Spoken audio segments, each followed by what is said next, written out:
Boop, boop. Okay. I think I got it set up. Now, I had a siphon going, and then I was like, oh snap, I think I should record this, because this is pretty neat. Well, at least I think it's neat. Let me plug in my thing here.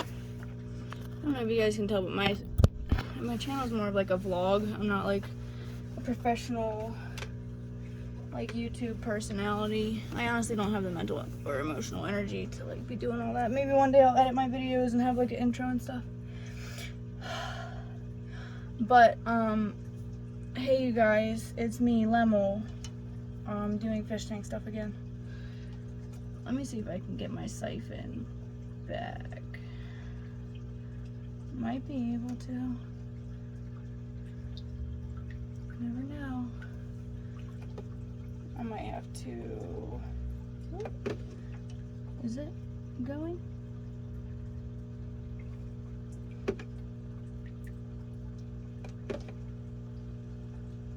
Nope, I'm gonna have to do it the old-fashioned way. But maybe if I made this a little bit shorter, I wouldn't have such a problem.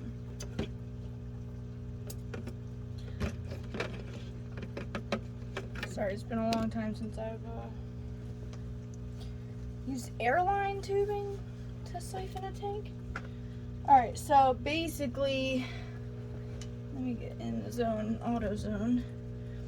Basically what's going on here is, I turned the light on a while ago. I'm trying to get the brine shrimps to go that way, but it's not really working. Probably because the light is on in the room. But this is all the gunky stuff we got out of the salt lake. So what I want to do is get this stuff off the bottom. What's really strange is, I don't know if you can see it on the camera, but this whole bottom of the tank was covered, and now for some reason this side of the tank is like completely clear. I don't know if the brine shrimp did all that or what. Are they biting me? Oh, I hate that. Ugh. Alright, here we go. Are we in there like swimwear? Yes. Alright, so my plan is to siphon all this yucky stuff up, right? This is all like dead brine shrimp and brine shrimp cysts and other strange debris from the Great Salt Lake. Brine flies. They're called, the little black ones are brine flies. I was reading an article, I think I linked it at the bottom of my other video. On day 1, brine shrimp culture. But basically a lot of people think that when you hatch brine shrimp, they're the most nutritionally valuable. They have their highest nutritional value as feeders to your fish, like within the first 24 hours of them being born, because of their yolk sac, which makes sense. But a lot of the brine shrimp from your scoop of eggs are not hatched out within the first 24 hours, so you're throwing away like 50% of your eggs. And then, I don't know, it was like a bunch of science talk. Basically, you want to allow your eggs to hatch for 3 days, and that, compared to the babies, the adults after the 3-day full hatching period were like 75% more nutritional than like whatever you get within the first 24 hours, and it's like statistically or like mathematically impossible to get like a full hatch within 24 hours or something. I don't know. I read the article and like I downloaded it into my brain in a way that makes sense, and I can't regurgitate it in a way that probably makes sense to you. But basically, if I were to sum it up, we're basically all idiots for well, we're not idiots, but we're basically not making good decisions because we're basing a lot of those decisions off of assumptions and misinformation that has been spread throughout the hobby, or old information that was at once true or thought to be true but now is not. And we've been wasting like 50% of our eggs because we think, what happened? Is it sucking? No, it's not. I lost my siphon. It's this. I didn't lose my siphon, I'm just jammed up here. Or is it this?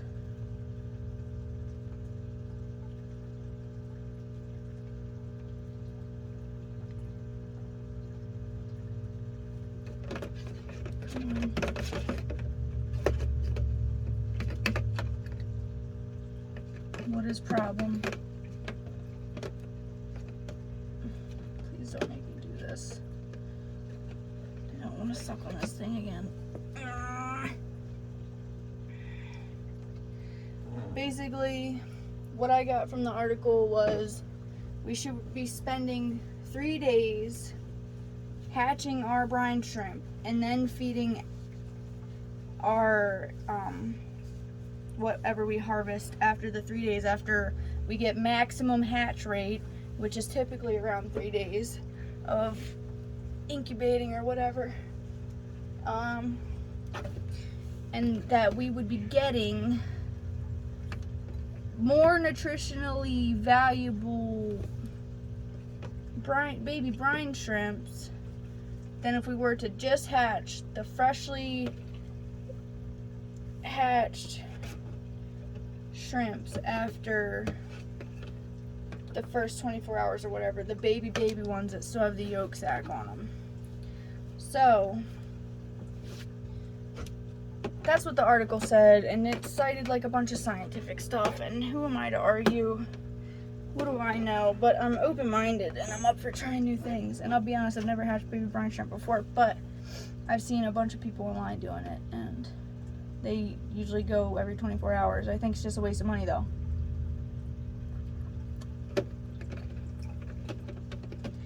Alright, so the plan with this is suck up all this crud, right? I'm hoping to get 2 gallons of garbage out of here. 2 gallons of water, so I can pour 2 gallons of distilled water in.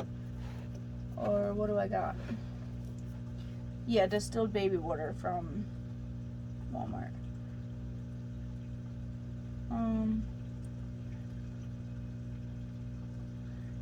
And what is gonna happen is it's gonna reduce our salinity, which we need, because right now, like, they're surviving and they're doing okay, and I haven't noticed like a huge die off within 24 hours, and they're mating and stuff, but this is super high, like saline levels. I'm like off the charts. And what happens is, I read this in that article last night, the brine shrimps have, come on, what are you hooked on now? Yeah, bust it up. Come on, what's the problem? Why are you doing this to me?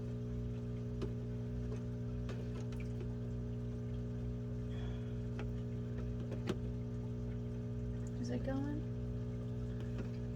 This is garbage, dude. Alright. It's really hard to talk about this while I'm trying to focus on this. But, what happens is the brine shrimp have some sort of organ or pump or something in their body that helps them with their osmotic or osmosis pressure or something. And if you remember anything from science class, you remember that when something is salty, it attracts water to it. And that when something,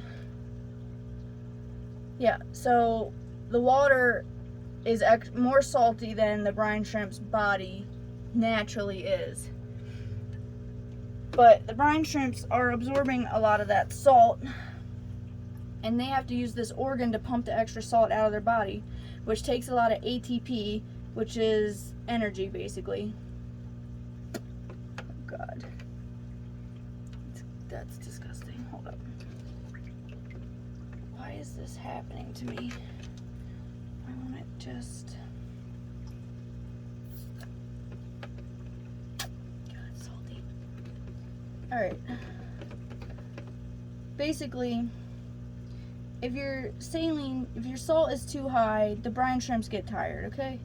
That's all you need to know. So it's in our best interest, when the brine shrimps are tired, like from swimming to a light that's on 24/7, or from pumping salt out of their bodies or into their bodies, depending on the salinity level of the water that they're in, it reduces their nutritional value as feeders. It makes them a lower quality brine shrimp. It's not good for the meat, basically.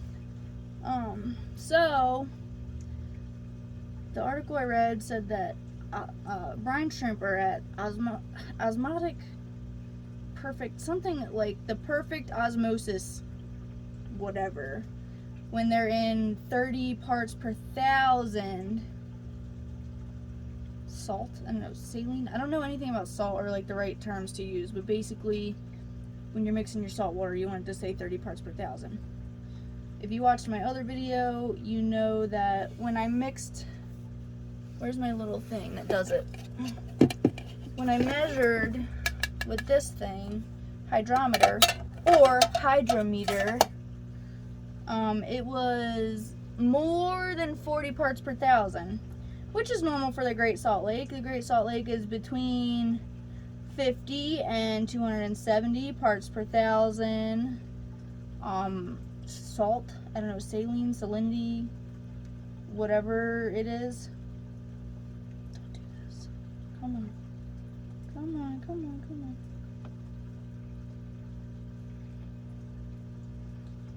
Which is all fine and dandy and all, and that's where they came from, so that's what they're used to.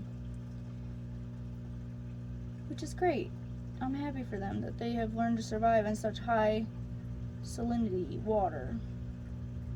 What was it called? Hypersalinic? I'm glad that they figured it out. But as a species, we can get optimal yields, maximum effort, and maximum nutritional value out of these guys if we keep them at 30 parts per thousand salinity, or salt, whatever it's called. So if you know anything about fish, really any living thing, you know we can't just change their environment drastically. So like, that shocks them and lowers their immune system, and then they can become susceptible to disease.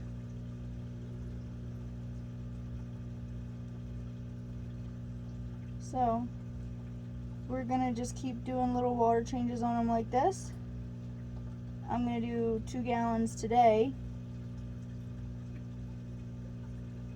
My goal is to get all this crud off of the bottom, and then I can eventually put some rocks. Might do sand.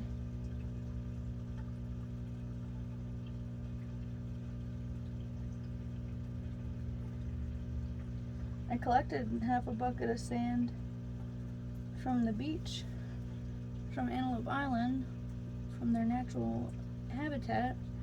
Now, I didn't get the sand that was in the water with them, so I might still want to rinse that sand, because I don't know if like cats have been peeing in it or what. You don't know what the sand on the beach has been subject to that's different than in the water. Also, I most likely am sucking up live brine shrimp doing this, trying to suck up the dead ones. I'm just gonna have to wait for this jug to settle and put a light on the top, and then try and just pour out the ones at the top. I want to save as many as possible. I do care about them. I don't want to just like say, whatever, you know, just let a couple of them die. You don't know. Those couple that you're letting die could be the most genetically diverse, robust specimens. And if my colony experiences some sort of hardship, those could be the ones, man, that save it from the brink of destruction. You don't know. I value their lives. I know that's stupid. A lot of people might think it's trivial or stupid, but I think they're neat, and I think they're worth it. if they're gonna provide the food for my breeder stock fish that are potentially gonna make me money, it would behoove me to value their lives. Because if you just say, oh, whatever, it's just 5 or 6 brine shrimp. If you say that every time you do a water change, and you're doing a water change every week, add it up. 5 brine shrimps per week, per 52 weeks in the year. What does it mean? I'm not good at math, but I know that's the equation, so I just know it's a lot, okay? And I'm not willing to sacrifice that many brine shrimps.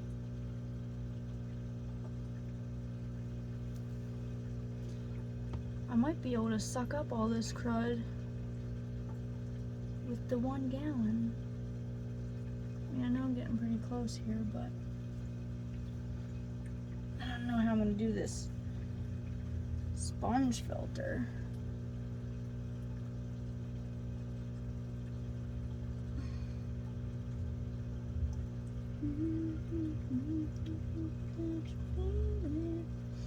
Oh, I googled why are some brine shrimp red and some are clear.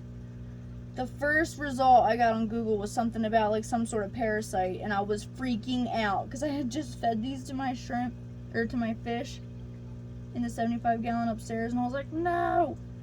But I mean, any type of parasite or something that they have is most likely a saltwater species, which would most likely die from osmotic shock when put into fresh water. So it didn't really worry me too much, but like it made my hand itch. Because, like, I get freaked out by, like, parasites and stuff. I'll be like, oh, God. I touched them, and they have parasites. The red ones have parasites. And then I kept searching and realized that the red ones are just red because they eat iron. Stupid.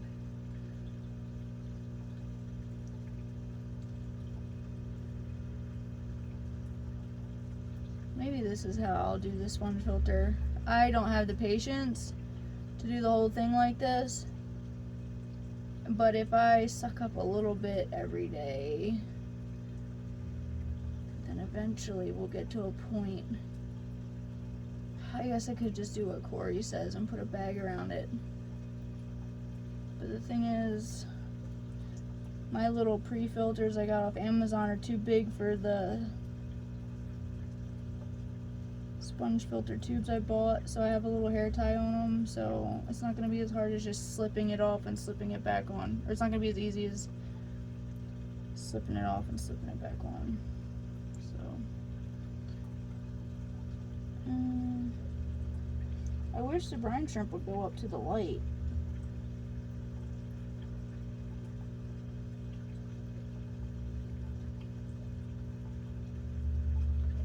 I think that might be as much as I can get. Let's see here.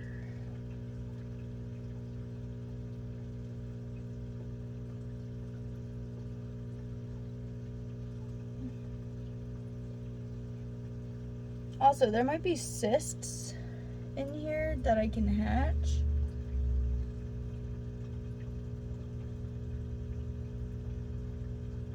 So, when that Greg Sage brine shrimp hatcher gets here, I'm going to tumble this.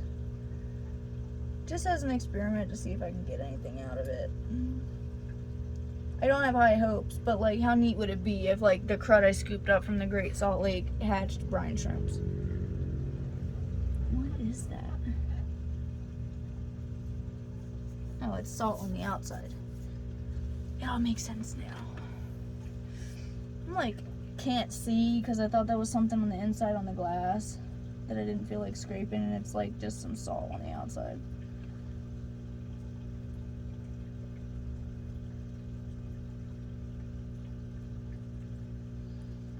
Alright. Yeah, we got some brine shrimpies in there. I also have a few thousand in here. But like I said, it's a numbers game. We can't sacrifice 20 brine shrimp every time we do a water change. So,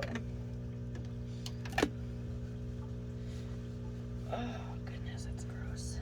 And itchy. This salt makes me super itchy. Or like it stings me. Okay, so let's take a look inside here. See, little brine shrimps are in there. See, little brine shrimps are here too. They're cute, right?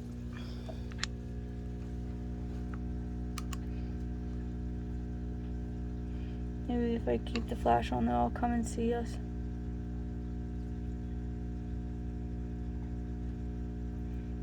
The glare's horrible. But anyway, I'm gonna let this settle, and then I'm gonna pop a light up top like this, and then pour them out. I'm gonna finish this water change. I'm probably gonna put like a nylon or something over a bigger tube and get another gallon out. That's it.